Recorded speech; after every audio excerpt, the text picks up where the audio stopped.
إن أريد إلا الإصلاح ما استطعت وما توفيقي إلا بالله عليه توكلت وإليه أنيب۔ میں تو اصلاح کرنا چاہتا ہوں جہاں تک بھی میرا بس چلے، اور یہ جو کچھ میں کرنا چاہتا ہوں اس کا سارا انحصار اللہ کی توفیق پر ہے، اسی پر میں نے بھروسہ کیا اور ہر معاملے میں اسی کی طرف میں رجوع کرتا ہوں۔ السلام علیکم ورحمۃ اللہ وبرکاتہ۔ الحمد للہ نحمده ونستعینه ونستغفره ونؤمن به ونتوکل علیہ ونعوذ باللہ من شرور انفسنا ومن سیئات اعمالنا من يهده الله فلا مضل له ومن يضلله فلا هادي له ونشهد أن لا إله إلا الله ونشهد أن محمدا عبده ورسوله أما بعد فإن خير الحديث كتاب الله وخير الهدي هدي محمد صلى الله عليه وسلم وشر الأمور محدثاتها وكل محدثة بدعة وكل بدعة ضلالة وكل ضلالة في النار۔ قال الله تبارك وتعالى في كلامه المجيد: أعوذ بالله السميع العليم من الشيطان الرجيم، بسم الله الرحمن الرحيم، يا أيها الذين آمنوا اتقوا الله حق تقاته ولا تموتن إلا وأنتم مسلمون، يا أيها الناس اتقوا ربكم الذي خلقكم من نفس واحدة وخلق منها زوجها وبث منهما رجالا كثيرا ونساء واتقوا الله الذي تساءلون به والأرحام إن الله كان عليكم رقيبا، يا أيها الذين آمنوا اتقوا الله وقولوا قولا سديدا يصلح لكم أعمالكم ويغفر لكم ذنوبكم ومن يطع الله ورسوله فقد فاز فوزا عظيما۔ اللهم صل على محمد وعلى آل محمد كما صليت على إبراهيم وعلى آل إبراهيم إنك حميد مجيد، اللهم بارك على محمد وعلى آل محمد كما باركت على إبراهيم وعلى آل إبراهيم إنك حميد مجيد۔ تمام قسم کی حمد و ثنا، کبریائی اور بڑائی اس اللہ وحدہ لا شریک کے لیے لائق و زیبہ ہے جس نے ہمیں اور آپ کو پیدا فرمایا۔ درود و سلام اس ذات مبارکہ مقدسہ پر جو ساری کائنات کے لیے رشد و ہدایت بن کر کے تشریف لائے۔ برادران اسلام، معزز ساتھیوں، نوجوان دوستوں، بزرگوں اور بھائیوں، آج اللہ کی توفیق سے میں ایک نئے موضوع کا آغاز کر رہا ہوں۔ اللہ وحدہ لا شریک کی مدد سے اور اس کی توفیق سے میں اللہ سے دعا کرتا ہوں کہ اللہ مجھے اس موضوع کا حق پورا کرنے کی توفیق عطا فرمائے، اور اللہ تبارک و تعالی ہمیں جتنا سننے سے زیادہ عمل کرنے کی توفیق عطا فرمائے۔ دوستو، آپ سوچتے ہوں گے کہ آج کا کون سا موضوع ہے۔ برادرم احسن مستقیم نے بھی آپ کو مخمصے میں ڈال دیا، شبہے میں ڈال دیا کہ آج ایک سماج اور سوسائٹی کا سلگتا ہوا موضوع ہے، اور حقیقت بھی یہی ہے۔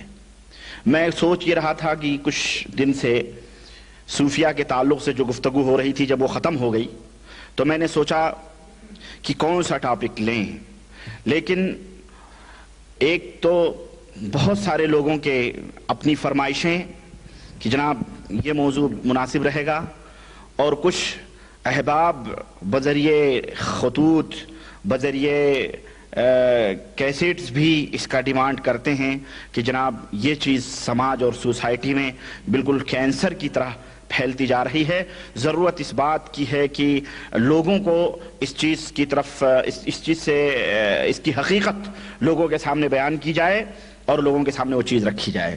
چنانچہ آپ حضرات بھی اس حقیقت سے واقف ہوں گے، اور وہ چیز ہے دعا، تعویذ، گنڈے، پلیتے اور یہ تمام سب چیزیں۔ اور پھر آدمی جب اس دلدل میں پھنستا ہے تو پھر اللہ کی قسم پھنستا ہی چلا جاتا ہے۔ اس آدمی کے گھر میں اگر ایک جنات ہوتے ہیں تو پیروں، فقیروں، سجادہ نشینوں، قبروں، مجاوروں کے چکروں میں پھنس کے اور پلیتوں کے چکر میں پھنس کے سینکڑوں جن اس کے گھر میں پہنچ جاتے ہیں۔ وہ اس چکر سے کبھی نہیں بچتا ہے، اور اس میں بہت سارے ہمارے احباب ملوث بھی ہیں، ہو چکے ہیں.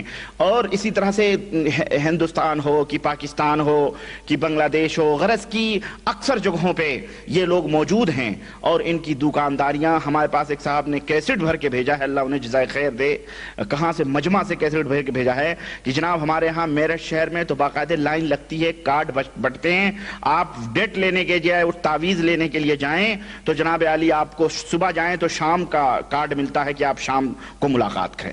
غرض کی اگر چھینک بھی آتی ہے کسی کو تو وہ بجائے ڈاکٹر کے پاس جانے کے یا کسی میڈیسن سے دوا لینے کے وہ کسی گنڈے تعویذ پلیتے والے کے پاس جاتا ہے اور کہتا ہے مجھے چھینک آ رہی ہے، مجھے کوئی تعویذ دے دو.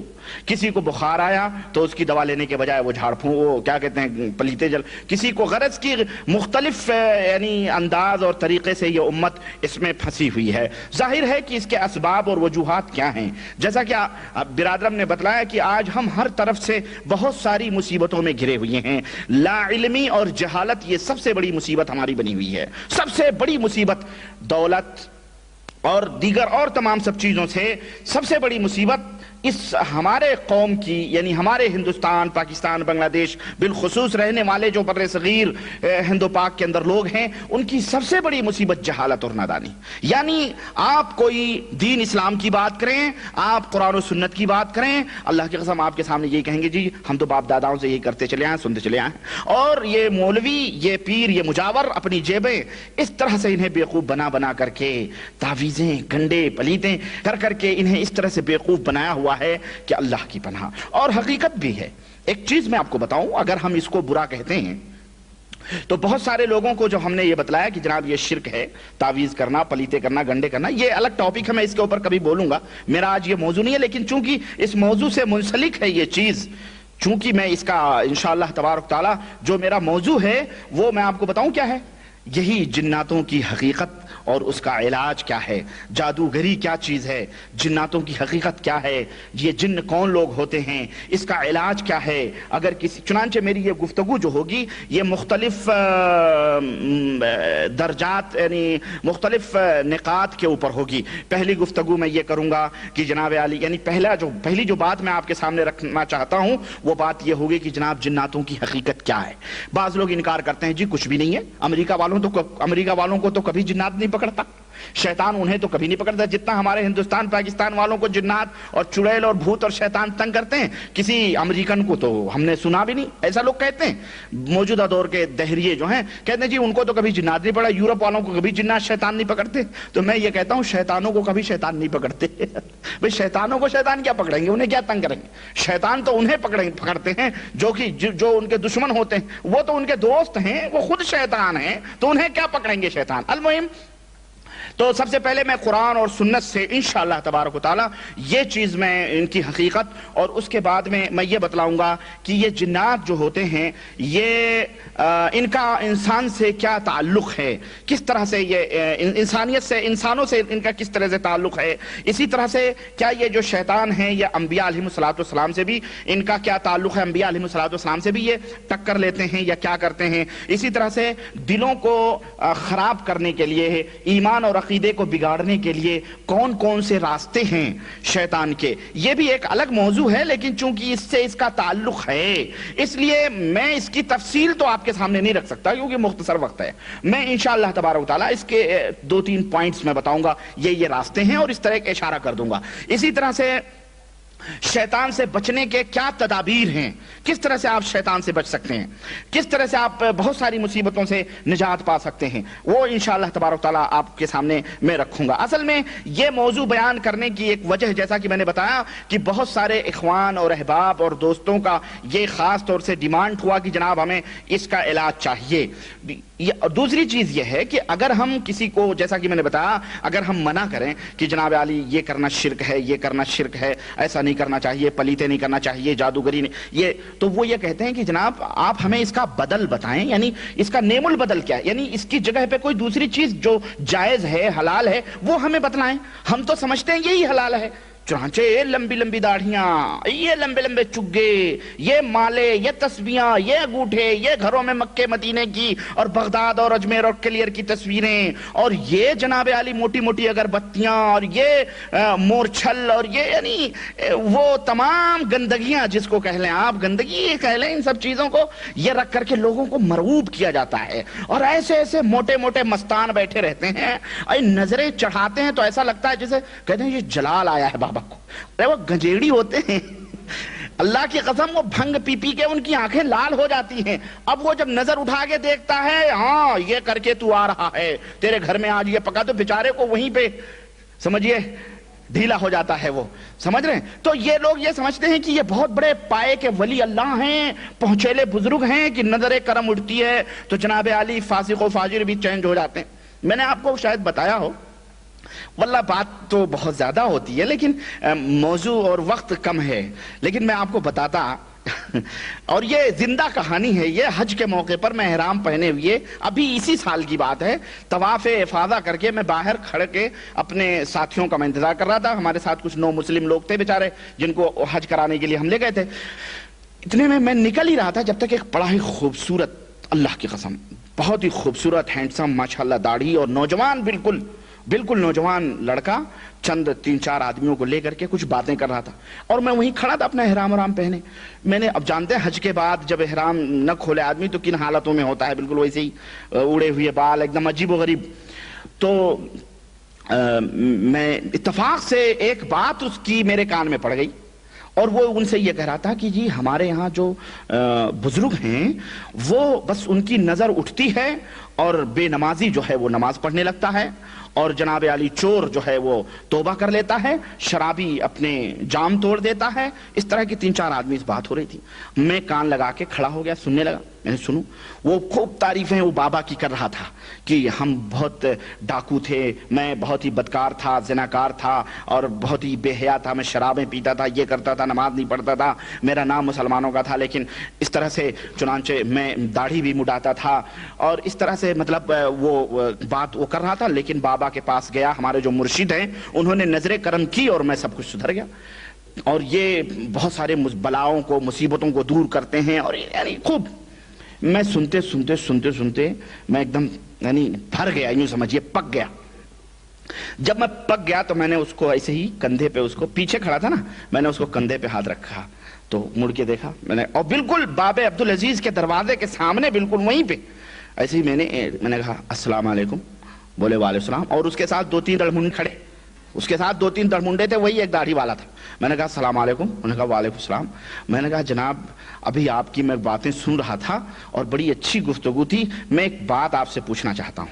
جب وہ مرشد آپ کے اور وہ پیر اتنے بڑے پہنچیلے ہیں، اتنے بڑے بابا ہیں کہ صرف نظر اٹھتی ہے اور دیکھتے ہیں تو کایا پلٹ جاتی ہے، شرابی جام توڑ دیتا ہے، چور جو ہے چوری سے باز آ جاتا ہے، اور فاسق و فاجر لوگ صحیح ہو جاتے ہیں، تم بھائی، اور دیگر مصیبتیں اور بلائیں وہ دور کرتے ہیں. میرے بھائی انہیں کشمیر اور ہندوستان کے بارڈر پہ کیوں نہیں بھیج دیتے؟ یہ فوجی جو بیچارے، یہ ہندو فوجی جو ہیں ہندوستانی، یہ جو بیچارے مسلمانوں کا خون بہا رہے ہیں، یہ اندھے کیوں نہیں کر دیتے؟ ان کو اندھے کر دو. ارے یار اتنی مصیبتوں میں ہم پھنسے ہوئے ہیں، اتنی بلائیں کہ چاروں طرف کشمیر جل رہا. انہی باباؤں کو بھیج دو بارڈروں پہ اور شروع کریں ایک کنارے سے عمل، اور سارے فوجی اندھے ہو جائیں، ساری گولیاں مس ہو جائیں، سارے ٹینک اور سارے ہوائی جہاز اور سب کچھ ختم ہو جائیں. ان کے اندر کیوں نہیں تعویذیں پھیلاتے؟ ان کے اوپر کیوں نہیں نظریں، ان کے اوپر جلالی نظر کہہ دو کر دیں. یا ہمارے یہاں وزیر اعظم نرسمہا راؤ تھا، وہ خبیث خنزیر کی اولاد، وہ اس نے بابری مسجد توڑوا دی کتے نے، تو اس کے اوپر کیوں نہیں بد دعا کر دیتے کہ اس نے بابری مسجد توڑ دی، وہ چڈی اور جنیوں پہن کر کے مارکیٹ میں گھومے، اس کو لوگ جوتے مارے؟ ایسا کیوں نہیں کر دیتے؟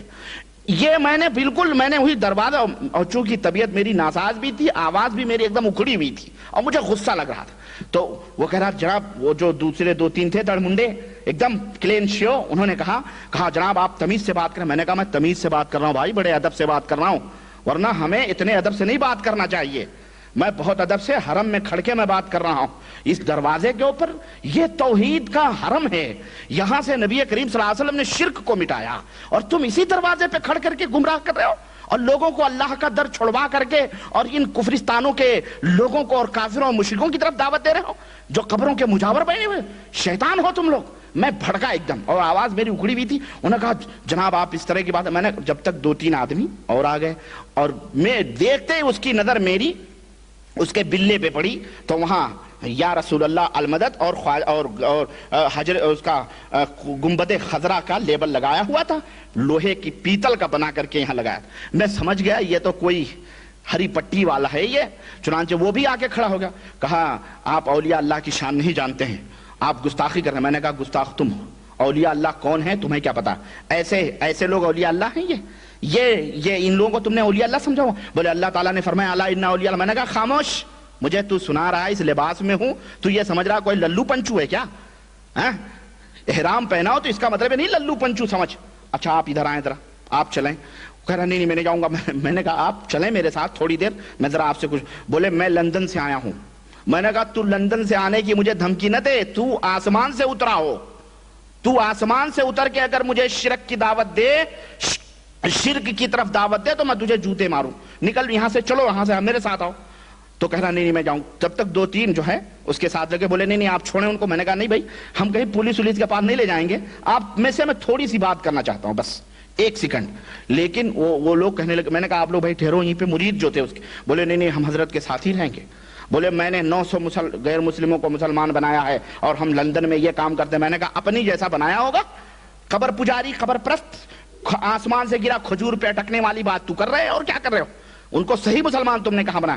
لے گیا, اللہ کی قسم وہ تھر تھر کانپ رہا تھا, اور میں اس کو سائیڈ میں لے گیا. وہ دونوں اس کے چمچ جو تھے وہ چمٹے لگے ہوئے تھے.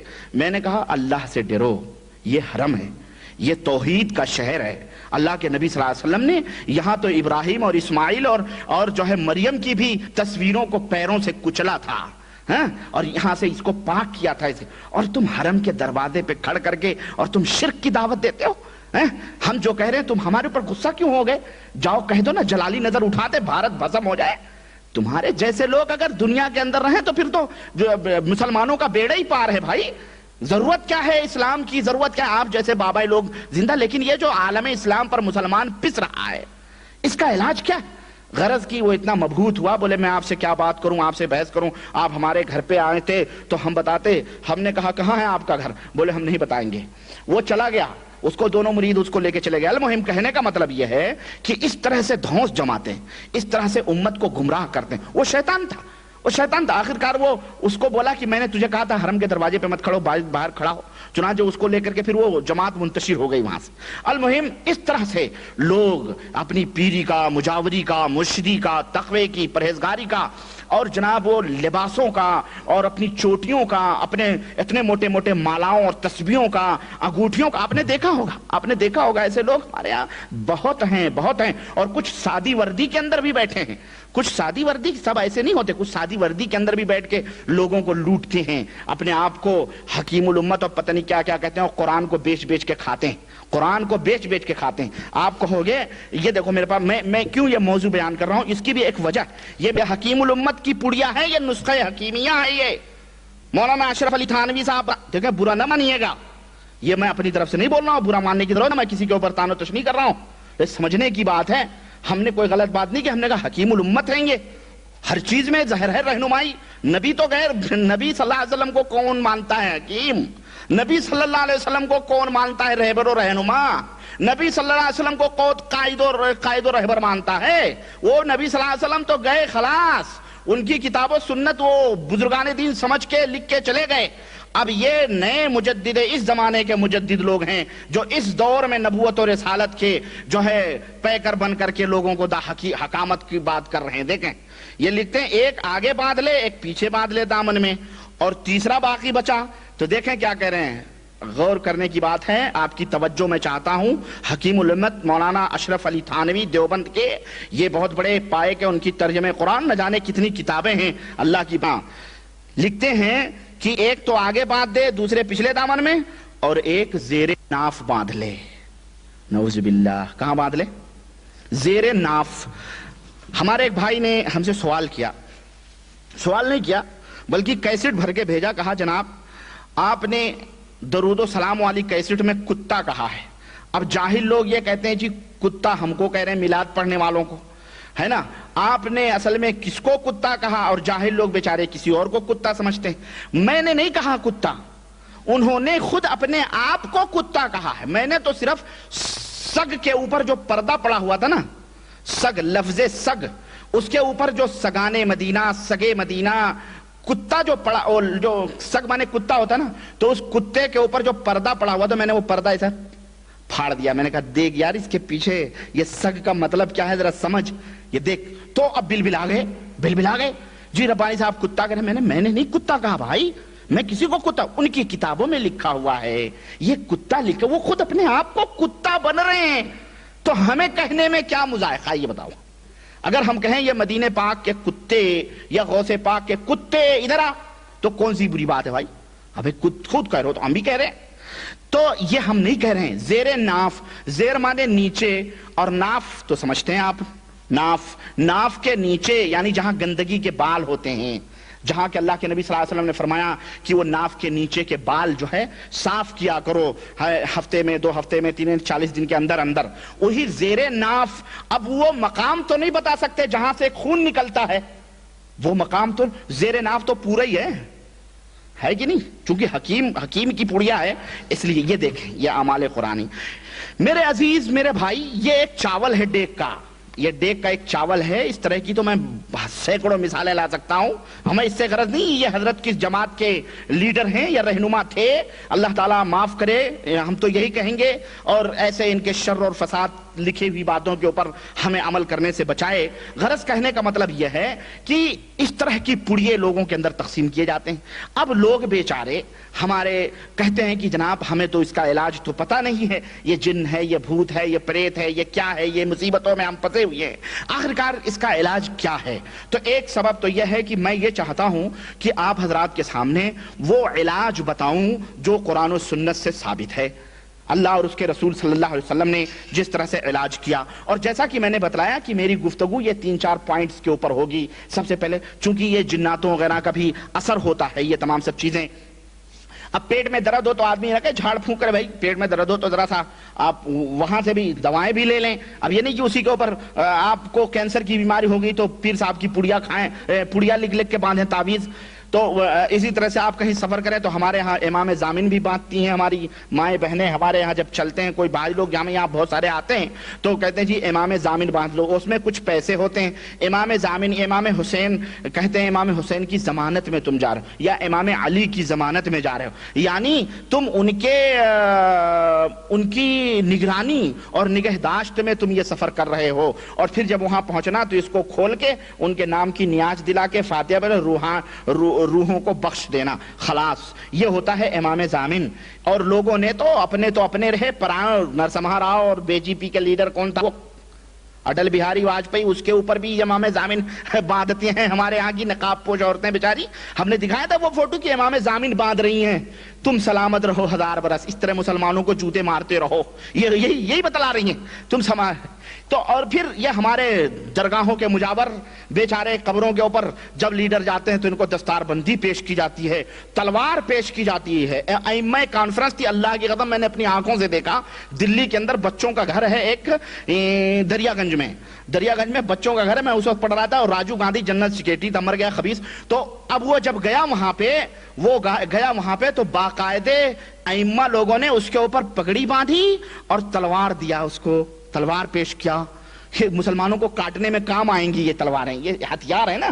اپنا ہتھیار خود تو استعمال نہیں کرتے, چوڑیاں پہن لی ہیں انہوں نے, اب غیر قوموں کو دے رہے ہیں کہ لو تم سنبھالو, یہ تمہاری چیز ہے, ہم ذلیل ہیں, رسوا ہیں, ایسے رہیں گے, ہم سسکتے رہیں گے, ہم سب کچھ کرتے رہیں گے. تو اس طرح سے انہوں نے جو ہے یہ تمام سب چیزیں سونپ دیں. غرض کہنے کا مطلب یہ ہے کہ اس طرح سے جو ہے ہمارے ہاں ان سب کفر کی بھی حفاظت ہوتی ہے, اور اکھنڈتا اور بھارت کی ایکتا کی باتیں ہوتی ہیں کہ ہمارا ملک ٹوٹے نہیں, اکھنڈتا ہو, اس کے اندر ایکتائیت آئے, اور یہ ہو وہ ہو, اور اس طرح سے جو ہے ہوتا ہے. غرض میرے عزیز میرے دوست, یہ اسباب ہیں ان اسباب کی وجہ سے میں نے مناسب سمجھا کہ اندھیرے میں بھٹکے ہوئے ہمارے نبی صلی اللہ علیہ وسلم کی ان بھولی بھالی امتوں کو چلو نبی کریم صلی اللہ علیہ وسلم کی وہ ٹمٹماتی ہوئی روشنی دکھائیں کہ اللہ کے نبی صلی اللہ علیہ وسلم نے اس سلسلے میں، اللہ تبارک و تعالیٰ نے اس سلسلے میں کیا رہنمائیاں فرمائی ہیں۔ جہاں اللہ کے نبی صلی اللہ علیہ وسلم نے ہمیں دین اسلام سے لے کے عقیدہ سے لے کے عمل اور اخلاق اور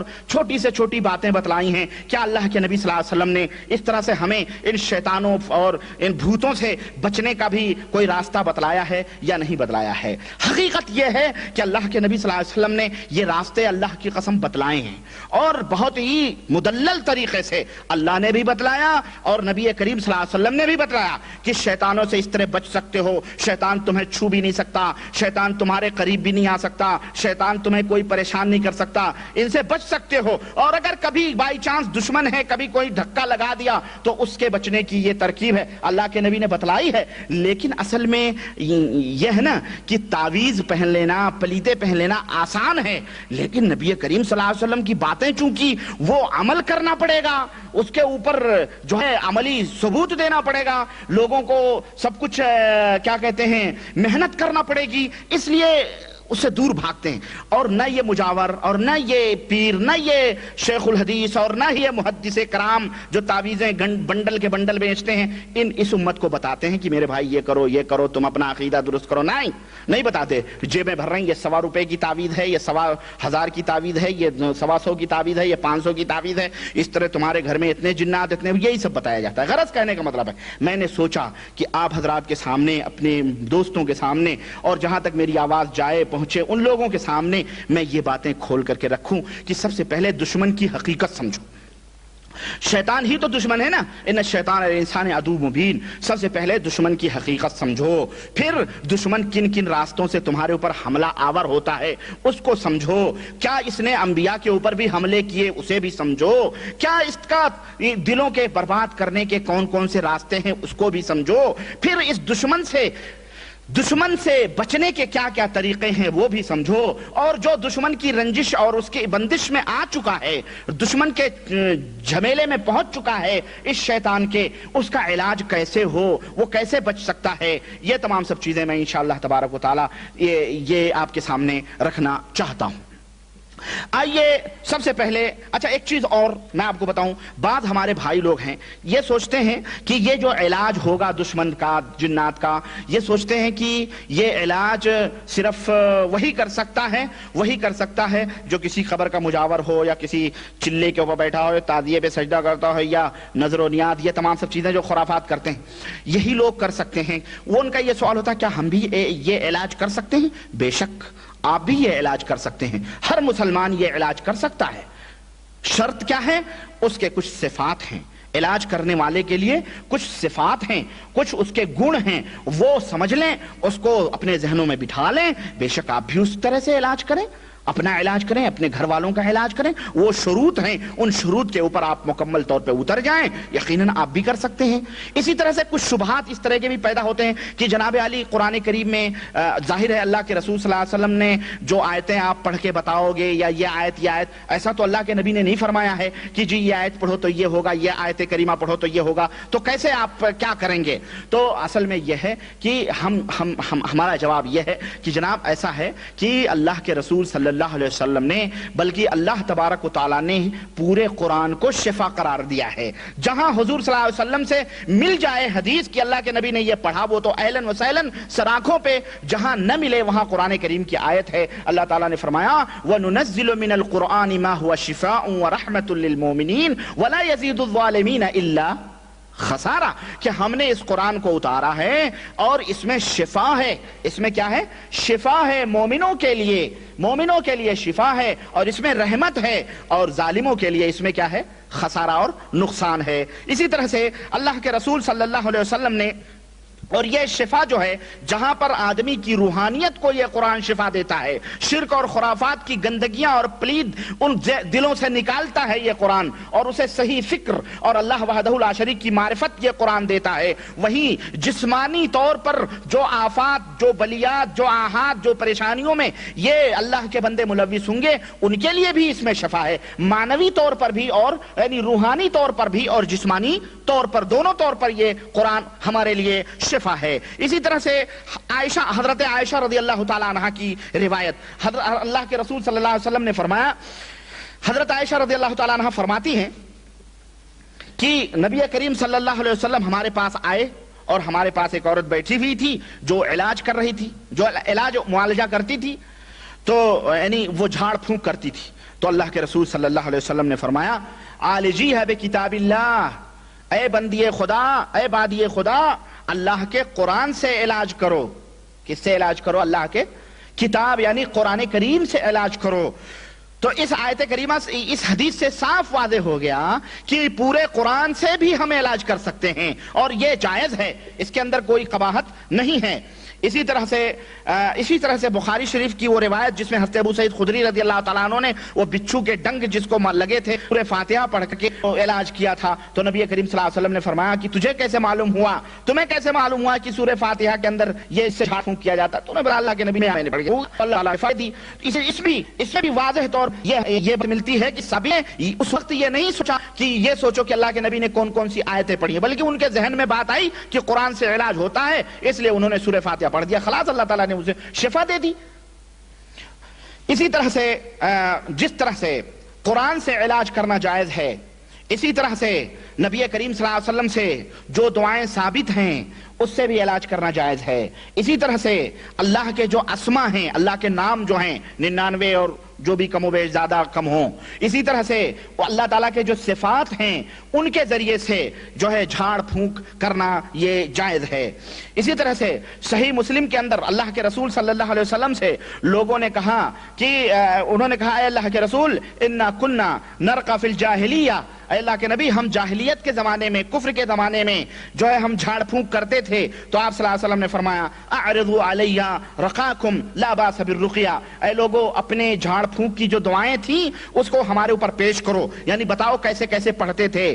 لا باس بالرقیہ ما لم تکن شرکن، اگر اس میں شرکیہ الفاظ نہ ہوں تو پھر کوئی حرج نہیں ہے، اس سے دعائیں کر سکتے ہیں۔ تو گویا اس حدیث سے معلوم ہوا کہ جھاڑ پھونک تک جائز ہے، جھاڑ پھونک قرآن کریم سے، اللہ کے نام سے، اس کے صفات سے، اسی طرح سے ان دعاؤں کے ذریعے سے جس میں شرکیہ کلمات نہ ہو اور عربی میں ہو، اس سے جائز ہے دعا کرنا۔ تو یہ شریعت کا معیار ہے، یہ شریعت کا ترازو ہے، اس سے ہٹ کر کے اگر کوئی شخص کوئی علاج کرتا ہے تو یہ سراسر شرک اور سراسر یہ بدعات اور خرافات کے اندر یہ چیز آئے گی۔ غرض کہنے کا مطلب یہ ہے، آئیے اس سے پہلے کہ میں کیا کہتے ہیں اس علاج میں داخل ہوں، یہ بات آپ کو یعنی علاج نہیں بلکہ اس کی حقیقت چند باتیں آپ کے سامنے رکھنا یہ بھی ضروری ہیں۔ چنانچہ اس سلسلے میں بہت سارے جن جو انسانوں کو پکڑتے ہیں تو جب ان کے اوپر وہ سوار ہوتے ہیں یعنی انہیں پکڑتے ہیں تو وہ جن انہیں حرام کام کرنے کی دعوت دیتے ہیں۔ وہ شیطان کیا کرتے ہیں کہ حرام کام کرو، چنانچہ آپ نے دیکھا ہوگا وہ یعنی گالیاں بکتا ہے اور بے حرمتی کرتا ہے، نماز نہیں پڑھتا ہے، حرام ہی ہے نا، نماز چھوڑنا حرام ہی ہے۔ اسی طرح سے وہ جن اسے لوگوں سے کہتا ہے، ہم نے تو اپنے کانوں سے سنا ہے کہ فلانے بابا کی درگاہ پہ چلو تو ہم چلے جائیں گے، کہتا ہے کہ نہیں کہتا ہے؟ ہمارے ہاں جہاں میں پڑھتا تھا وہاں پر ایک آئی عورت، اس کو وہاں پہ قبر کے پاس جھومتے ہیں، وہاں جن آتے ہیں، حاضر ہوتے ہیں، تو وہ جب اس کے بال ہم لوگ کیا کرتے تھے، اگربتی اس کے ناک کے پاس رکھتے تھے، ایسے ہی کھڑے رہتے تھے، تھوڑی دیر کے بعد اس کو اگر جن ہوتا تو جھومنا شروع کرتی ہو، اور اس کے بعد میں جناب عالی شروع پوری جیسے کہ پمپنگ سیٹ چالو ہو جاتی ہے وہ چالو ہو۔ اکثر عورتیں ہی آتی تھی نالائق، ان سے پوچھو تو ان عجیب و غریب وہ بات بتاتی، یہ فلانی جگہ استنجا کر دی، یہ حیض کا کپڑا فلانی جگہ پھینک دی، یہ فلانا کام کر دی، یعنی گندی باتیں، گندی چیزیں۔ تو ایک جن تھا وہ کہتا تھا میں یہاں نہیں چھوڑوں گا، میں یہاں نہیں چھوڑوں گا، میں غازی بابا کے یہاں جاؤں گا، غازی بابا کے یہاں۔ غازی بابا جانتے ہیں؟ غازی بابا نہیں جانتے؟ بہرائچ شریف میں غازی میاں ہیں، 17 سال میں مرے تھے وہ، ان کی شادی نہیں ہوئی تھی تو ان کو بالے میاں کہا جاتا ہے، یعنی کنوارے ہی مر گیا وہ۔ ہم وہاں جائیں گے، وہاں دیونی کے وہ رکھے ہوئے ہیں، بندے کان کی بالیاں دیونی کی رکھی ہوئی ہیں۔ آپ تعجب کریں گے کہ سونے چاندی کی ہیں؟ نہیں، او اتنا بڑا پتھر کا سلہ ہے بھیا، ہم نے تو دیکھا ہے۔ کہتے ہیں یہ سل اسی وقت اٹھے گا، چکی ہے، چکی جیسے چکی نہیں ہوتی پیسنے کی، اس کی دگنی چکی ہے وہ اتنی موٹی۔ کہتے ہیں یہ غازی بابا کی خدمت کرتی دیونی تھی یہ، یعنی وہاں رہتی تھی اور پھر جو ہے وہ مر گئی تو وہ کان میں پہنتی تھی۔ وہ کہتے ہیں کہ وہ چکی کوئی نہیں اٹھا پاتا ہے، اگر کوئی یا غازی پیر کہہ کے اٹھائے تو وہ اٹھتا ہے۔ دیکھیں وہاں بھی اللہ تعالیٰ، یعنی یہ شیطان اس سے شرک کام کروا رہا، اللہ کو پکارنے کے بجائے وہ جو ہے ان پیروں مردوں کو پکارے تو اٹھ جاتی ہوگی بھائی۔ تو بہرحال تو کہنے کا مطلب یہ ہے کہ اس طرح سے جنات حرام کاموں کا حکم دیتے ہیں۔ شیطان چل فلانے بابا کے ہاں چل، فلانے چلے پہ کر تعزیہ بنا، یہ کر وہ کر، نیاز دے، اتنے بکرے ذبح کر، ہمارے فلانے بابا کے نام سے اتنے مرغے لا، یہ کر وہ کر، دنیا بھر کے حرام کاموں کا حکم دیتے ہیں۔ تو یہ ضرورت ہے نا بھائی اس بات کی کہ ہم آپ کے سامنے یہ حقیقت کھول کے رکھیں کہ نہیں؟ اسی طرح سے دشمنان اسلام جو ہیں، چاہے وہ کرسچن ہوں یا غیر قوم کے لوگ ہوں، وہ مسلمانوں کو تنگ کرنے کے لیے جادو کرتے ہیں، جن بھیجتے ہیں، ان سے حرام کام کرواتے ہیں، چنانچہ ان سے پوجے کرواتے ہیں، مندروں میں بھی جاتا، پوجا کرتا، پاٹ کرتا، لوگ سمجھتے ہیں اس کے اوپر جنات ہے، اور اس طرح سے اسے غلط کاموں کی طرف مائل کرتے ہیں، اور لوگ کہتے ہیں کہ جی بس یہ تو جو ہے ہمارا دین، ہمارا مذہب اختیار کر لیا، یعنی کسی بہانے سے مسلمانوں کو تنگ کیا جاتا ہے۔ اور چونکہ اس موضوع پر ہمارے مولانا حضرات زیادہ بولتے بھی نہیں ہیں، اور جو بولیں کیسے جب اس میں خود وہ ننگے ہیں تو دوسروں کو ننگا کیسے کہیں گے؟ زیادہ تر مولوی یہ سب کام کرتے ہیں، یا زیادہ حافظ جی لوگ ہوتے ہیں، ہے نا، یہی کام کرتے ہیں۔ 10 پارے حفظ کر لیے، پورا قرآن، کوئی دھندا نہیں ملا تو بس دعا تعویذ کے دھندے۔ آپ دیکھیں بامبے میں، آپ کراچی میں، کہیں بھی دیکھیں آپ، جناب عالی خوب دھندے چل رہے ہیں، جناب عالی اچھے سے اچھی، وہ فقیر اس کی بیوی وہاں مر رہی ہے، یہاں بامبے میں بیٹھ کے، کراچی میں بیٹھ کے وہ دھندے چالو کیا ہوا، اور خوب کمائیاں اس سے ہو رہی ہیں۔ تو غرض آئیے سب سے پہلے ہم یہ جناتوں کی یہ حقیقتوں کو سمجھتے ہیں کہ کیا یہ جنات ہیں بھی یا نہیں ہیں۔ میں زیادہ تفصیل میں نہیں جاؤں گا، بس قرآن کریم اور ایک حدیث آپ سمجھنے کے لیے کافی ہے۔ اللہ وحدہ لا شریک نے قرآن کریم میں فرمایا وَمَا خَلَقْتُ الْجِنَّ وَالْإِنسَ إِلَّا لِيَعْبُدُونَ، ہم نے جناتوں کو اور انسانوں کو صرف اپنی عبادت کے لیے پیدا کیا ہے۔ یہ اس بات کی دلیل ہے کہ جناتوں کا وجود موجود ہے، جناتوں کا وجود ہے۔ اسی طرح سے اللہ تعالیٰ نے فرمایا کہ وَإِذْ صَرَفْنَا إِلَيْكَ نَفْرًا مِّنَ الْجِنِّ يَسْتَمِعُونَ الْقُرْآنَ، سورہ احقاف آیت نمبر 29۔ اللہ تعالیٰ نے فرمایا کہ اے رسول، اور جب ہم نے متوجہ کیا آپ کی طرف جناتوں کی ایک جماعت کو جو آپ سے قرآن سن رہے تھے، یعنی جناتوں کی ایک جماعت آپ سے قرآن سن رہی تھی، تو اس آیت کریمہ سے معلوم ہوا کہ جنات جو ہے یہ قرآن پڑھتے اور پڑھاتے، اور حدیث بھی آ رہی ہے وہ میں بتاؤں گا۔ اسی طرح سے قرآن کریم میں کئی جگہیں ہیں، سورہ انعام کے اندر موجود ہے، سورہ رحمان ہے، سورہ جن ہے، اسی طرح سے سورہ جن، جو ان تمام صورتوں کے اندر موجود ہیں جنوں کے قصے، جنوں کے واقعات۔ تو یہ آیت کریمہ اس بات کی دلیل ہے کہ جنوں کا وجود ہے۔ جو لوگ انکار کرتے ہیں وہ جھوٹے ہیں، وہ کذاب ہیں۔ ہمارا اللہ یہ کہتا ہے جن ہیں، جناتوں کو پیدا کیا۔ اسی طرح سے صحیح مسلم کی روایت میں حدیث سے دلیل لیں، حدیث میں صحیح مسلم حضرت عبداللہ ابن مسعود رضی اللہ تعالی عنہ اس حدیث کے راوی ہیں، کہتے ہیں کہ کننا مع رسول اللہ صلی اللہ علیہ وسلم، کہ ہم رسول اللہ صلی اللہ علیہ وسلم کے ساتھ تھے، ذات لیلۃ، ایک رات، ففقدناہ، تو ہم نے آپ صلی اللہ علیہ وسلم کو ایک رات گم پایا۔ ہم آپ صلی اللہ علیہ وسلم کے ساتھ تھے لیکن پھر ہم نے آپ صلی اللہ علیہ وسلم کو گم پایا، تو ہم نے آپ کو وادیوں میں، گھاٹیوں میں، پہاڑیوں میں، مکے کی گلی گلی میں ڈھونڈا لیکن آپ صلی اللہ علیہ وسلم نہ ملے۔ تو ہم نے سوچا کہ آپ کو کوئی ضرور تکلیف پہنچی ہے اور آپ صلی اللہ علیہ وسلم کو یا تو اغوا کر لیا گیا یا تو آپ کو قتل کر دیا گیا۔ غرض کی وہ رات ہم نے بہت بری رات گزاری، بڑی بری رات گزاری۔ صبح جب ہوئی تو ہم نے دیکھا کہ آپ ہیرا پہاڑی کی طرف سے چلے آ رہے ہیں۔ اللہ اکبر۔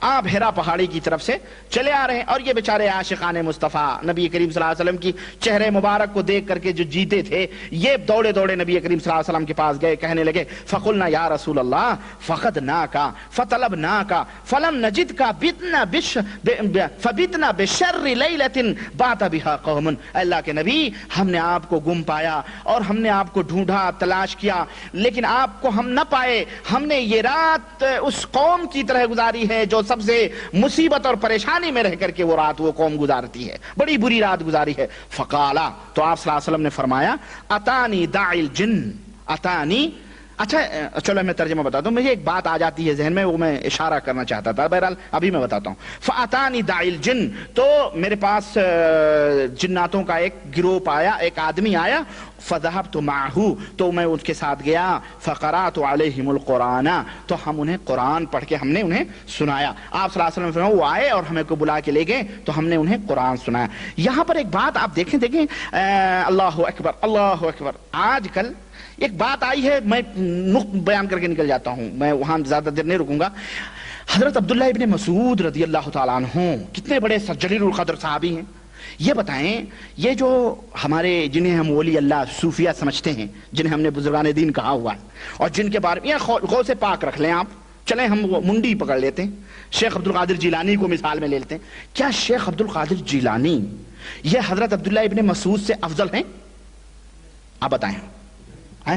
شیخ عبد القادر جیلانی کے تعلق سے ہمارے اس دور کے جو مشرکین ہیں، قبر پرست، بیچارے بھی کہہ دو، مسکین ہیں، علم نہیں، کیوں اگر علم ہو جائے تو یہ صحیح راستے پہ آ جائیں، ان کے مولوی انہیں علم ہی نہیں دیتے ہیں، یہ بیچارے یہ کہتے ہیں کہ غوث پاک پوری کائنات کے اندر ان کا حکم چل رہا ہے اور سب کچھ ہو رہا ہے، وہ 12 برس کی کشتی بھی واپس لا رہے ہیں، چنانچہ فوٹو دکھایا گیا، فوٹو میں پتہ ہے غوث پاک کی تصویر دکھا کر کے کشتی ڈوب رہی ہے، نیچے سے غوث پاک اٹھا کر کے اس کو باہر لا رہے ہیں، یہ فوٹو بکتے ہیں جناب، ہندوستان میں، پاکستان میں یہ بک رہے ہیں، اور اسی طرح سے یعنی حکمرانی چل رہی ہے، فلانے کے شیروں پہ حکمرانی ہے، دریاؤں پہ حکمرانی ہے، جانوروں پہ حکمرانی، جو کچھ بھی ہے سب کچھ ہے، سب کچھ یہ بزرگ حضرت عبداللہ ابن اور غیب جانتے ہیں، دلوں کی بات جانتے ہیں، آج بھی پکارو یا غوث المدد تو بغداد سے ہندوستان پہنچ جاتے ہیں اور سن لیتے ہیں، سب کچھ کرتے ہیں۔ عبداللہ ابن مسعود رضی اللہ تعالیٰ عنہ اتنے بڑے عاشق جو نبی کا چہرہ دیکھے بغیر چین اور سکون آئے، کہہ رہے ہیں اللہ کے نبی یہ رات ہم نے بڑی بری گزاری،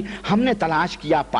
ان بیچاروں کو علم غیب تو نہ ہوا، جو نبی کے صحابہ تھے، جو نبی کے دوست تھے، انہیں تو کسی طرح سے نہ معلوم ہوا کہ ہمارا نبی جس طرح ہمارا رسول بن کے آیا تھا، اسی طرح سے ایک دوسری قوم جنات بھی ہے، ان کا بھی آقا بن کے آیا تھا، ان میں قرآن پڑھنے گیا ہے، انہیں قرآن سنانے گیا ہے، جس طرح سے انہیں ہمارے نبی ہیں اس طرح ان کے بھی نہیں۔ ان بیچاروں کو تو نہ معلوم ہوا، ان بیچاروں کو جو صحابی تھے انہیں تو نہ پتہ چلا، ان رکابیوں کو بڑی اچھی طرح سے معلوم ہو جاتا ہے، صحابی نہ جانے، رکابی پھٹ سے سمجھ جائیں کہ جناب علی یہ ہمارے بزرگ ہیں، یہ ولی اللہ فلانے ہے، نہیں بات سمجھ میں آ رہی نہیں، آپ دور جانے کی ضرورت نہیں ہے جناب، صحابہ کرام رضوان اللہ علیہم اجمعین کے ایسے ایسے واقعات ہیں جو ان کے ان عقیدوں کو باطل کرتے ہیں، یہ صحابہ کو نہیں مانتے، اللہ کی قسم۔ اب دیکھیں صحیح مسلم کی روایت کھلی ہوئی بات ہے کہ نہیں، چلیں آگے بڑھتے ہیں، چھوڑیں آپ، یہ ایک نقطہ تھا جو میں بتانا چاہتا تھا۔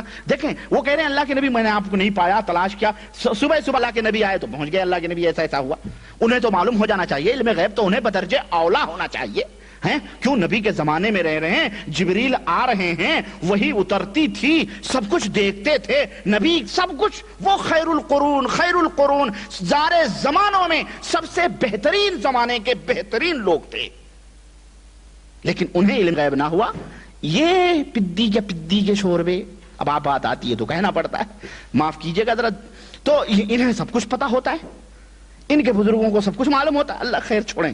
بہرحال اللہ کے نبی صلی اللہ علیہ وسلم نے فرمایا ایسا ایسا معاملہ تھا، تو اللہ کے نبی تو حضرت عبداللہ ابن مسعود کہتے ہیں فانطلق بنا، تو آپ صلی اللہ علیہ وسلم ہمیں لے کے گئے، آپ صلی اللہ علیہ وسلم ہمیں لے کے گئے، اور انہوں نے ان کے علامات جہاں بیٹھے تھے وہ لوگ، ان کے نشانیاں، وہ آگ جلائے ہوئے تھے اجالوں کے لیے، وہ جلی ہوئی آگ کے کوئلے وغیرہ بھی نشانیاں بھی دکھائے، آپ نے فرمایا میں یہیں تھا رات کو، سوچیں اللہ اکبر، وہ سب اللہ کے رسول صلی اللہ علیہ وسلم نے فرمایا کہ میں یہیں رات کو تھا انہی لوگوں کے درمیان میں۔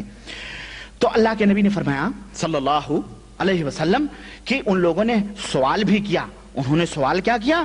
کہنے لگے کھانے پینے کے بارے میں ہمارے لیے کیا حکم ہے؟ اللہ اکبر! دیکھیں ہمارے نبی صلی اللہ علیہ وسلم جناتوں کو بھی تعلیم فرما رہے ہیں کہ کھانے ہونے کے بارے میں پوچھا تو آپ صلی اللہ علیہ وسلم نے فرمایا لکم کل عظم ذکر اسم اللہ علیہ یقع فی ایدیکم اوفر ما یکون لحما.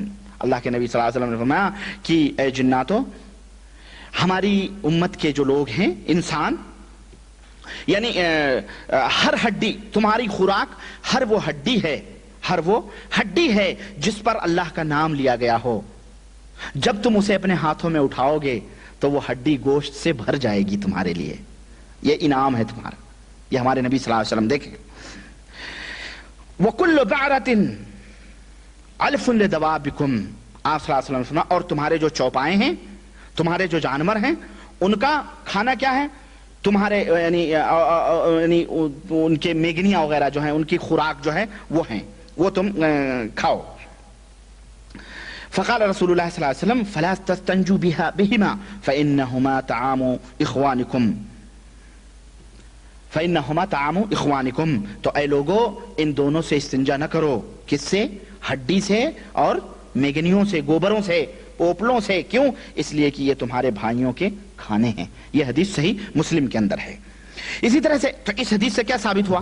اس حدیث سے ثابت ہوا، اور بہت ساری باتیں ثابت ہوئی میرے عزیز، میرے پیاروں، بہت ساری باتیں ثابت ہوئی.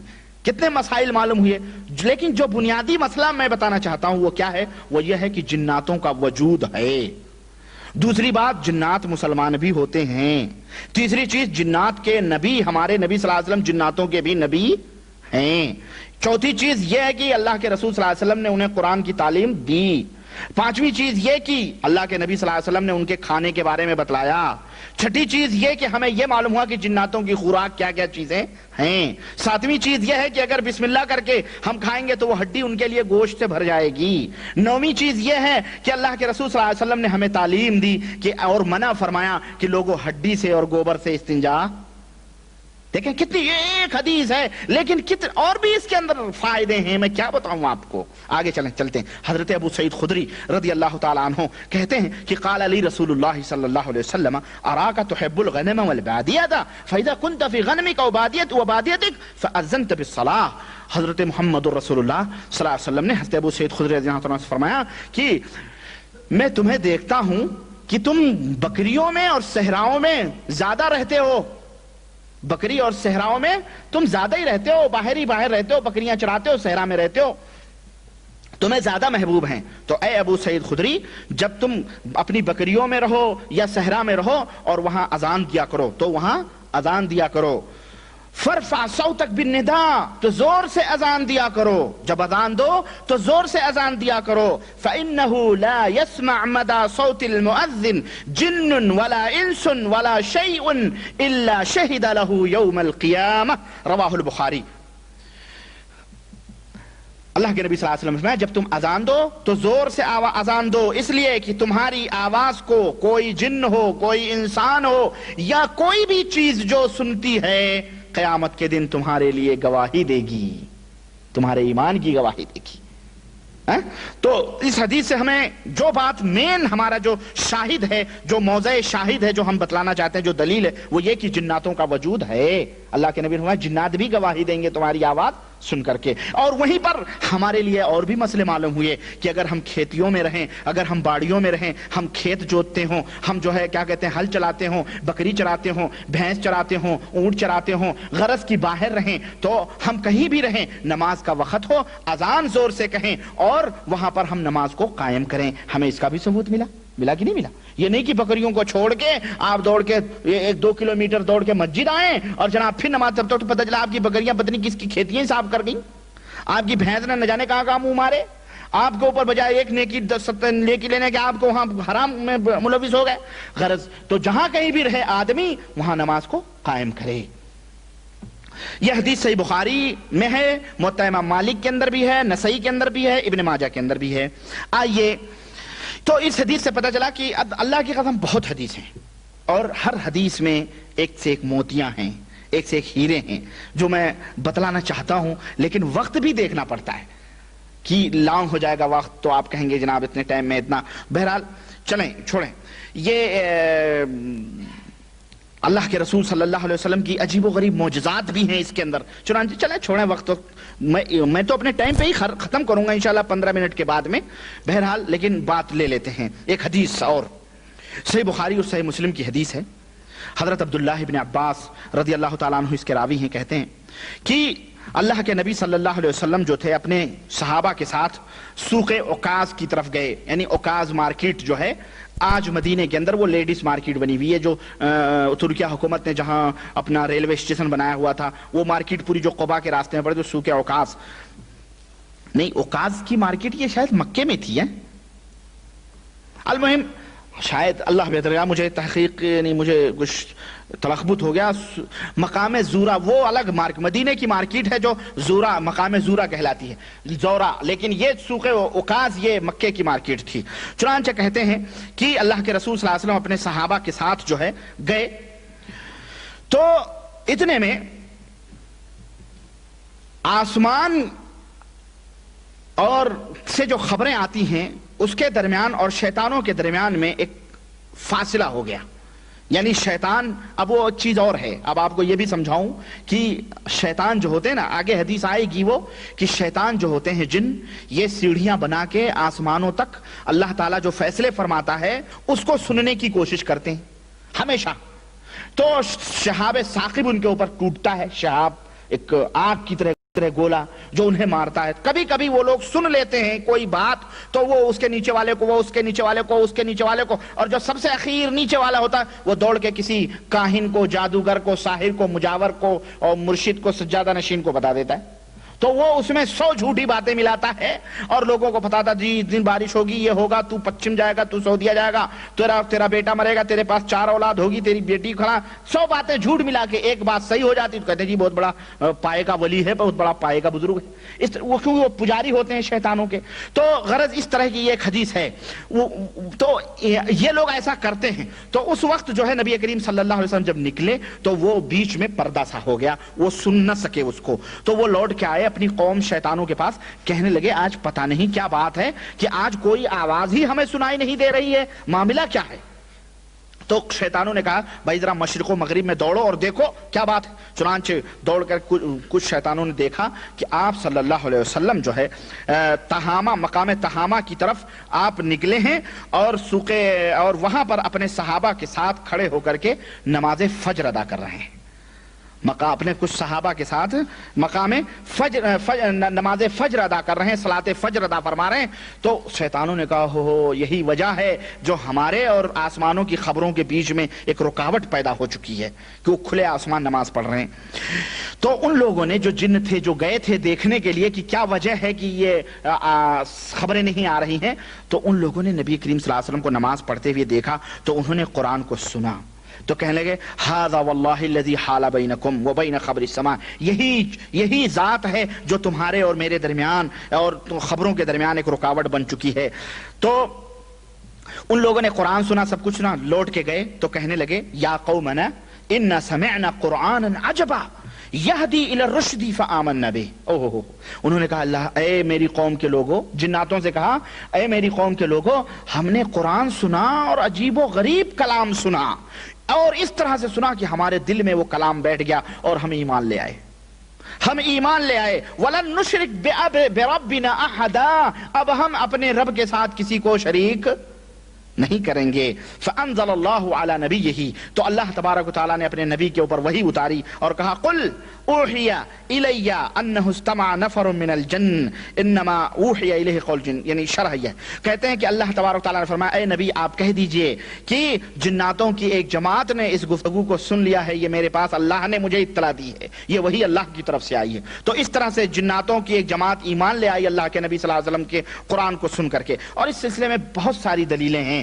غرض کہنے کا مطلب ہے جناتوں کا وجود ہے, اس سے انکار نہیں کیا جا سکتا ہے. کچھ لوگ یہ کہہ سکتے ہیں جناب ہم دیکھتے کہاں ہیں, ہم اگر دیکھیں تب تو ہم مانیں گے کہ اس کے اندر جو ہے جنات ہیں. تو میرے عزیز میرے دوست, نہ دیکھنا یہ کسی چیز کے نہ ہونے کی دلیل نہیں ہے. آپ کے ہاتھوں میں جو گھڑی ہے میڈ ان جاپان لکھا ہوا ہے, آپ سے میں پوچھوں کہ جناب یہ لکھا ہوا جاپان میں بنی ہوئی, آپ نے دیکھا جاپان میں بنتے ہوئے اس گھڑی کو؟ لیکن لکھا ہوا ہے میڈ ان جاپان. آپ مانتے ہو کہ جناب یہ جاپان کی گھڑی, آپ نے بنانے والے کو دیکھا؟ یہ بجلی ہے، یہ جو جل رہی ہے، یہ وائر جو آپ کے سامنے ہیں، وائر ہیں، اگر ہم کہاں دیکھ رہے ہیں کہ اس کے اندر بجلی ہے؟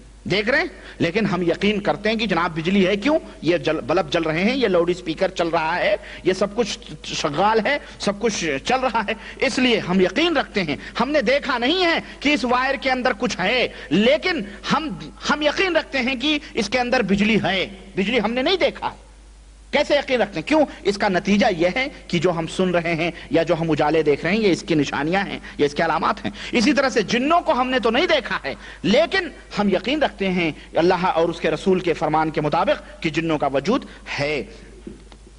اور سب سے بڑی بات یہ ہے ہم یہ کہیں ان اللہ علی کل شیء قدیر، اللہ تبارک و تعالی ہر شے کے اوپر قادر ہے. اچھا، یہ ایک چیز یہ، اب یہ جو جن ہوتے ہیں، یہ تو ثابت ہو گیا نا جنوں کا وجود ہے. یہ جن کئی قسم کے ہوتے ہیں. 5 منٹ اور باقی ہے. جن کئی قسم کے ہوتے ہیں. جن حضرت یعنی کئی ان کے اندر اقسام ہوتے ہیں. حضرت ابو ثعلبہ خشنی رضی اللہ تعالیٰ عنہ کہتے ہیں کہ قال رسول اللہ صلی اللہ علیہ وسلم الجن 3 اصناف، جن 3 قسم کے ہوتے ہیں. جن کی 3 صنفیں ہیں، 3 قسمیں ہیں. صنف لہم اجنحہ یطیرون فی الہوا، ایک قسم جناتوں کی ہے جو ہواؤں میں اڑتی ہے، ان کے پر ہیں اور وہ ہواؤں میں اڑتے ہیں. جناتوں کی ایک قسم پروں والی ہے جو ہواؤں میں اڑتے ہیں. اور وصنف حیات و عقارب، اور دوسری قسم یہ سانپ اور بچھو وغیرہ ہیں، ان کی شکلوں میں وہ ہوتے ہیں. سانپ اور بچھوں کی شکل میں بھی جنات ہوتے ہیں، دوسری قسم ہے. اور جنات کی تیسری قسم یہ ہے کہ جو یعنی ہم اور آپ کے بیچ میں ہوتے ہیں، سمجھیے، یعنی کہ ہمارے اور بیچ میں رہتے ہیں، وہ ہمارے آپ کے بیچ میں رہتے ہیں، ایک جگہ رہتے ہیں، دوسری کے جاتے ہیں، قیام کرتے ہیں، کہیں خیمہ بنا لیے، کہیں کچھ زمینوں کے اندر وہ مطلب سفر بھی کرتے ہیں، مقیم بھی ہوتے ہیں. المہم چلتے پھرتے لوگ ہیں. جناتوں کی یہ تیسری قسم ہے. اس حدیث کو طبرانی، حاکم اور بیہقی نے روایت کیا ہے اور صحیح سند کے ساتھ. چنانچہ علامہ البانی نے بھی اس حدیث کو صحیح قرار دیا ہے. تو اس طرح پتہ چلا کہ جناتوں کی 3 قسمیں ہیں. سمجھ میں آ رہی بات؟ یہ نئی معلومات ہے جو میں آپ کو دے رہا ہوں، آپ نے کبھی سنی بھی نہیں ہوں گی، خواب و خیال میں بھی. یہ اب آپ دیکھیں اللہ کے نبی صلی اللہ علیہ وسلم نے کن چیزوں کو کس طرح کھول کر کے بیان کیا ہے. لیکن ہمیں نہ سننے کا موقع ملتا ہے اور نہ ہی ہمارے علماء ان تمام سے چیزوں کو بتلاتے ہیں. بس جناب علی پڑیے دے دیے، خلاص معاملہ ختم. اچھا، جن کے رہنے کی جگہیں کیا ہیں؟ چنانچہ جن جو ہے زیادہ تر خالی مکانات میں، ویران جگہوں پہ رہتے ہیں، جیسے صحرا ہے. اسی طرح سے وہ مکانات، وہ گھر ہیں جن میں کوئی بھی نہیں رہتا ہے. اسی طرح سے گھور ہیں، گندگی گھاریاں ہیں، گندی گوبر گو پھینکنے کی جگہیں ہیں، حمامات وغیرہ ہیں، یعنی اور اسی طرح سے انسانوں کے ساتھ بھی کچھ جن رہتے ہیں. تو اس طرح سے یہ یعنی زیادہ تر یہ لوگ ان جگہوں پہ رہتے ہیں. اسی لیے اللہ کے رسول صلی اللہ علیہ وسلم جب صحرا کی طرف نکلتے تھے تو آپ صلی اللہ علیہ وسلم جو ہے اللہ کے نبی صلی اللہ علیہ وسلم صحرا کی طرف نکلتے تو جناتوں سے ملاقات ہوتی تو آپ انہیں قرآن پڑھتے، انہیں قرآن سکھلاتے، جیسا کہ صحیح بخاری اور صحیح مسلم کے اندر یہ بات ثابت ہے. اسی طرح سے اور بھی حدیثیں کہ اللہ کے رسول صلی اللہ علیہ وسلم حضرت زید ابن ارقم رضی اللہ تعالیٰ عنہ سے روایت ہے، کہتے ہیں کہ اللہ کے رسول صلی اللہ علیہ وسلم نے فرمایا ان هذه الحشوش محتضرة فاذا اتى احدكم الخلاء فليقل اللهم اني اعوذ بك من الخبث والخبائث. آپ صلی اللہ علیہ وسلم نے فرمایا یہ وحوش جو ہیں، یعنی یہ مکانات جو ہیں، حمامات وغیرہ جہاں یعنی سنڈاس روم وغیرہ، یہاں پہ جنات لوگ رہتے ہیں. آپ صلی اللہ علیہ وسلم نے فرمایا لوگو یہ مقام جو ہیں یہاں جنات لوگ رہتے ہیں. تو جب بھی تم میں کا کوئی شخص ایسی جگہوں پہ آئے تو وہ یہ دعا پڑھے کہ اے اللہ اعوذ بک من الخبث والخبائث، یہ دعا پڑھ لیا کرو. جنات لوگ رہتے ہیں. چنانچہ ایسے بھی جنات خود بتاتے بھی ہیں. اس میں جناتوں میں بھی میں بتاؤں گا مسلمان ہوتے ہیں، غیر مسلم ہوتے ہیں. تو جو کافر لوگ ہوتے ہیں وہ ان میں ہوتے ہیں، لیکن مسلمان لوگ جو ہوتے ہیں وہ حمامات میں نہیں رہتے ہیں. آپ یہ نہ سمجھیں کہ وہ بھی حمامات میں رہتے ہیں، نہیں. مومن مسلمان جو جنات ہیں وہ سنداس روموں میں نہیں رہتے ہیں، کافر لوگ رہتے ہیں. اسی طرح سے آپ صلی اللہ علیہ وسلم نے یہ بھی فرمایا کہ لا یبولن احدکم فی جحر، کہ اے لوگوں تم میں کا کوئی بھی کسی بھی سوراخ کے اندر کسی بھی سوراخ کے اندر پیشاب نہ کرے، کیونکہ سوراخ کے اندر بھی کبھی کبھی وہ جناتوں کے مسکن ہوتے ہیں، جناتوں کی جگہیں ہوتی ہیں، یہ بھی تو اس طرح سے یعنی یہ حدیثیں بتاتی ہیں کہ جنات ایسے مقامات پہ رہتے ہیں جہاں پہ صحرا ہو اور خالی اور گندی جگہیں وغیرہ ہوں۔ اب سوال ایک پیدا یہ ہوتا ہے کہ کیا جنات کھاتے اور پیتے بھی ہیں؟ تو یقیناً وہ جنات کھاتے بھی ہیں اور پیتے بھی ہیں، جیسا کہ پیچھے حدیث میں نے ابھی آپ کو بتلائی ہے کہ انہوں نے پوچھا ہمارا کھانا کیا ہے، تو آپ صلی اللہ علیہ وسلم نے بتلایا کہ وہ ہڈی ہے جس پر اللہ کا نام لیا گیا ہو، جب تم اٹھاؤ گے تو وہ گوشت سے کیا ہو جائے گی، وہ بھر جائے گی۔ اب پینے کی دلیل اللہ کے رسول صلی اللہ علیہ وسلم نے فرمایا، اور اس سلسلے میں ایک اور حدیث ہے حضرت ابو ہریرہ رضی اللہ عنہ کی، کہتے ہیں ہم نبی کریم صلی اللہ علیہ وسلم کے پاس ساتھ تھے، پانی وضو کا پانی لے کے چل رہے تھے، تو آپ صلی اللہ علیہ وسلم کو قضاء حاجت کی ضرورت پڑی اور آپ باہر نکلے، تو آپ صلی اللہ علیہ وسلم نے فرمایا کہ دیکھا میں پیچھے پیچھے جا رہا تھا۔ حضرت ابو ہریرہ رضی اللہ تعالیٰ عنہ کہتے ہیں کہ آپ صلی اللہ علیہ وسلم کے پانی کا لوٹا لے کر کے میں پیچھے پیچھے آپ صلی اللہ علیہ وسلم کے جا رہا تھا۔ فقال، تو آپ صلی اللہ علیہ وسلم نے فرمایا کہ من ھذا، یہ کون ہے، کون میرے ساتھ آ رہا ہے؟ ایک سیکنڈ کے لیے یہاں بھی ٹھہریں، ایک سیکنڈ کے لیے ٹھہریں۔ یہ حدیث کون سی ہے معلوم ہے آپ کو؟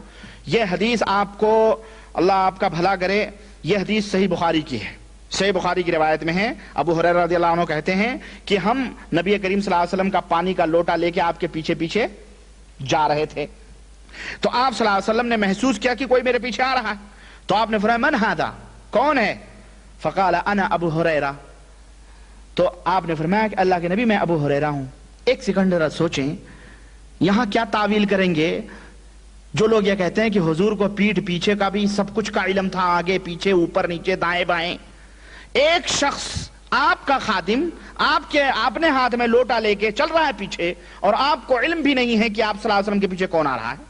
سمجھ آئی بات مسلمانوں؟ آگے بڑھے، یہ سب پوائنٹس ہیں، یہ سب ذہنوں میں رکھیں۔ یہ جو مردود ہے نا، یہ جو ابھی میں ایک تقریر سن رہا تھا، میرے تو خون جل گیا، میرا تو خون کھول گیا کمینہ۔ وہ کہہ رہا نبی کریم صلی اللہ علیہ وسلم اپنی قبر میں زندہ ہیں، جو زندگی نہ مانے وہ، جو زندہ مانے وہ مومن ہے، اور جو زندگی نہ مانے وہ کافر ہے۔ اور جب ہم بولتے ہیں نا تو کہتے ہیں جی آپ بڑا جذبات میں بول جاتے ہیں، بڑا سخت بول جاتے ہیں۔ اس سے بھی سخت کوئی بات ہو سکتی، ٹھیک ہے وہ برا ہے، بد اخلاق ہے، ہمیں بد اخلاقی نہیں کرنی چاہیے، لیکن دل چلتا ہے، انہیں کون سمجھائے؟ اور دلیل کیا رہے گا؟ محمد الرسول اللہ، محمد اللہ کے رسول ہیں، محمد اللہ کے رسول ہیں۔ تو جب محمد اللہ کے رسول ہیں اور قیامت تک آپ کی رسالت ہے تو آپ بھی زندہ ہیں۔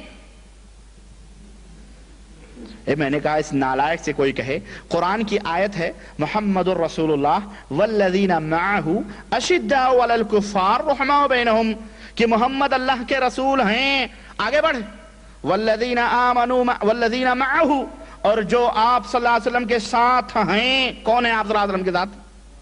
تو وہ بھی تو ہیں، تو جب وہ بھی ہیں اور وہ بھی ہیں تو دونوں میں فرق کیا رہا؟ تو ان کو بھی زندہ مانا حضرت عثمان غنی شہید نہیں ہوئے ہیں، زندہ ہیں، اپنی قبر میں زندہ ہے، نعوذ باللہ۔ دیکھیں آپ، آدھا تیتر آدھا بٹیر، اب امت اس کے اوپر ہو قرآن سے دلیل دے رہا ہے، نعرے رسالت، حیات النبی زندہ باد، حیات النبی زندہ باد، یہ نعرے لگاتے ہیں۔ ہمارے پاس کیسٹ موجود ہے، پنجابی میں ہے، پاکستان سے آئی ہے، سوچیں آپ، اللہ خیر کرے۔ بس کیا میں بتاؤں، یہ دیکھیں کہہ رہے ہیں کہ من ھذا، کون ہے میرے پیچھے آ رہا ہے؟ فقال انا ابو ہریرہ، تو آپ تو حضرت ابو ہریرہ نے کہا میں ابو ہریرہ اللہ کے۔ فقال ابغنی حجارا، ابو ہریرہ ذرا پتھر اتھر ڈھونڈو، استنفذ بہا، میں ذرا اسے پتھر سے استنجا کرنا چاہتا ہوں۔ ولا تاتنی بعظم ولا بروثۃ، دیکھنا ہڈی اور گوبر وغیرہ نہیں لانا۔ فاتیتہ بحجار احملها فی ثوبی حتی وضعت الی جنبہ، آپ صلی اللہ علیہ وسلم استنجا فرما رہے ہیں، اندھیرا رہا ہوگا، ظاہر ہے اندھیرا ہی تھا نا معاملہ، نہیں تو اجالے میں کہاں حضور صلی اللہ علیہ وسلم۔ تو کہہ رہے ہیں میں اپنے دامن میں پتھروں کو اٹھایا اور لا کے حضور کے بغل میں رکھ دیا۔ ثم انصرفت، پھر میں پلٹا، حتی اذا فرغ، یہاں تک کہ جب فارغ ہو گیا آپ صلی اللہ علیہ وسلم، مشیت معہ، تو میں آپ کے ساتھ چلا، فقلت، تو میں نے کہا ما بال العظم والروث یا رسول اللہ، کہنے لگے اللہ کے نبی آپ نے کہا کہ ہڈی اور گوبر نہیں لانا، یہ کیا مطلب ہے اس کا، کیا بات ہے یہ؟ فقال، تو آپ صلی اللہ علیہ وسلم نے فرمایا ہما من طعام الجن وہ دونوں تمہارے جن بھائی جو ہیں ان کے کھانے ہیں. وَأَنَّهُ أَتَانِي وَفَدٌ جِنٌّ نصیبین ایک جگہ ہے وہاں کے ہمارے پاس کچھ لوگ آئے تھے جن لوگ, انہوں نے ہمیں یہ انہوں نے مجھ سے کھانے کے بارے میں پوچھا تو ہم نے تو فَدَعَوْتُ اللَّهَ لَهُمْ, تو میں نے ان کے لیے دعا کی. انہوں نے ہم سے کھانے کے بارے میں, اپنے خوراک کے بارے میں پوچھا تو میں نے ان سے اللہ کے لیے دعا کی کہ اللہ یمر بعظم ولا بروثۃ الا وجدوا علیہ طعما, کہ وہ جہاں کہیں بھی کسی ہڈی یا کسی گوبر سے گزریں تو وہ ان کے لیے اللہ تعالیٰ کھانا بنا دے اس کو, تو یہ ان کے لیے کھانا ہے. اس لیے اس سے تو اس حدیث سے پتہ یہ چلا کہ بہت ساری باتیں پتہ چلی, معلوم ہوئی, لیکن ایک بات جو مین ہے یہ کہ ان کی وہ کھاتے بھی ہیں. وہ کیا ہیں؟ کھاتے بھی. اب پینے کا ثبوت کیا ہے؟ صحیح مسلم کے اندر حضرت عبداللہ ابن عمر رضی اللہ تعالیٰ عنہ کی روایت ہے, کہتے ہیں کہ رسول اللہ صلی اللہ علیہ وسلم نے فرمایا اذا اکل احدکم فلیأکل بیمینہ, کہ اے لوگو تم میں کا جب کوئی کھانا کھائے تو اپنے داہنے ہاتھ سے کھانا کھائے. وَإِذَا شَرِبَ فَلْيَشْرَبْ بِيَمِينِهِ, اور جب تم میں کا کوئی پانی پیے تو داہنے ہاتھ سے پانی پیے. فَإِنَّ الشَّيْطَانَ يَأْكُلُ بِشِمَالِهِ, اس لیے کہ شیطان اپنے بائیں ہاتھ سے کھاتا ہے. وَيَشْرَبُ بِشِمَالِهِ, اور اپنے بائیں ہاتھ سے پانی پیتا ہے. یہ حدیث صحیح مسلم کے اندر موجود ہے. تو اس حدیث سے ہمیں معلوم ہوا کہ شیطان کھاتے اور پیتے بھی ہیں, اور اس حدیث سے ہمیں یہ بھی معلوم ہوا کہ ایک مسلمان کو داہنے ہاتھ سے کھانا چاہیے اور داہنے ہاتھ سے پانی پینا بھی چاہیے. اب یہاں ایک چیز میں آپ کو علمی طور پہ اور بھی بتا دوں اور بات ختم کروں کہ بعض لوگ ہمارے تکلف کے شیشے کا گلاس ہے, المونیم کا گلاس ہے, اسٹیل کا گلاس ہے, چمکدار ہے, بہت بڑے فنکشن میں بیٹھے ہوئے ہیں, بہت بڑا پارٹی ہو رہی ہے اور جناب علی یہ گلاس ہے تو گلاس اٹھاتے ہیں تو بائیں ہاتھ سے اٹھاتے ہیں. کیوں؟ دائیں ہاتھ سے اٹھائیں گے تو گندا ہو جائے گا. سوچیں آپ, یہ آج کل ترقی یافتہ سمجھا جاتا ہے. بائیں ہاتھ سے اٹھائیں گے, ایک تو بائیں ہاتھ سے لینا بھی ممنوع ہے, یہ بائیں ہاتھ سے کوئی چیز لینا یہ ممنوع ہے, تو بائیں ہاتھ سے اٹھائیں گے اور دوسری چیز ٹیکا لگا دیں گے ادھر سے, تو جناب اس طرح سے پانی پیئیں گے, ممنوع ہے, اس طرح سے نہیں پینا چاہیے. اللہ کے رسول صلی اللہ علیہ وسلم کی اس حدیث کو سامنے رکھتے ہوئے آدمی کا فرض ہے کہ اپنے ہاتھ کوئی کھانا کھا رہا ہے, نو پرابلم, کوئی مسئلہ نہیں ہے. یہ ہم مسلمان ہیں, ہم کوئی یورپ کی اولاد نہیں ہے, نہ ہم کوئی امریکن اولاد ہیں, ہم مسلمان ہیں اور ہمارا فخر اور ہمارا اعزاز اسی میں ہے کہ نبی کریم صلی اللہ علیہ وسلم کی ان تعلیمات کو, ان سے بڑھ کے ہم زیادہ معزز اور محترم اور زیادہ مثقف اور زیادہ ترقی یافتہ نہیں ہو سکتے ہیں. ہم اسی طرح سے عمل کریں جس طرح نبی کریم صلی اللہ علیہ وسلم کرتے تھے, داہنے ہاتھ سے پانی لے کے آپ پیتے تھے. سمجھ میں آ رہی ہے بات؟ اس لیے یہ تعلیم اللہ کے نبی نے دی ہے. اور بائیں ہاتھ سے شیطان پانی پیتا ہے, سن لو. اب اگر آپ نے اس کے خلاف کیا تو شیطانی عمل کریں, آپ پیئیں, آپ سمجھ رہے ہیں. تو اللہ کے نبی صلی اللہ علیہ وسلم داہنے ہاتھ سے پانی پیتے تھے. یہ ہو گئی جناب علی. اسی طرح سے یہ موضوع میں کھانے پینے کا ختم کرتے ہوئے آگے, اب جن جو ہے یہ شکلیں بھی بناتے ہیں, صورتیں بھی بناتے ہیں.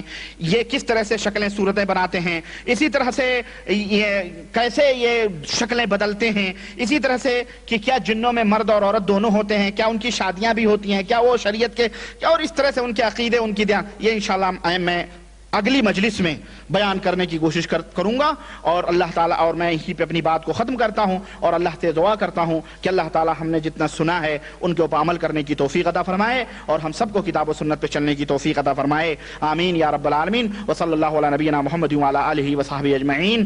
والسلام علیکم ورحمۃ اللہ وبرکاتہ. اور انشاءاللہ آئندہ سویرے آیا کرو میرے بھائیوں, ذرا موضوع بڑا دلچسپ ہے, آپ کو عجیب و غریب, میں جناتوں کے دنیا کی سیر کرا رہا ہوں اور اس کو ضروری سنیں آپ تاکہ آپ کا ایمان مضبوط ہو. اور اس میں بہت ساری تعلیمات ہیں, اتنی ہیں کہ آپ انشاءاللہ تعالیٰ بہت سارے علم کے ماہر ہو جائیں گے انشاءاللہ تعالیٰ. دیکھیں آپ نے جناتوں کے ایک موضوع سے لے کر کے کتنی تعلیمات, کھانے پینے, اٹھنے بیٹھنے, حمام میں جانے, سب کی تعلیمات آپ حاصل کر رہے ہیں کہ نہیں کر رہے ہیں.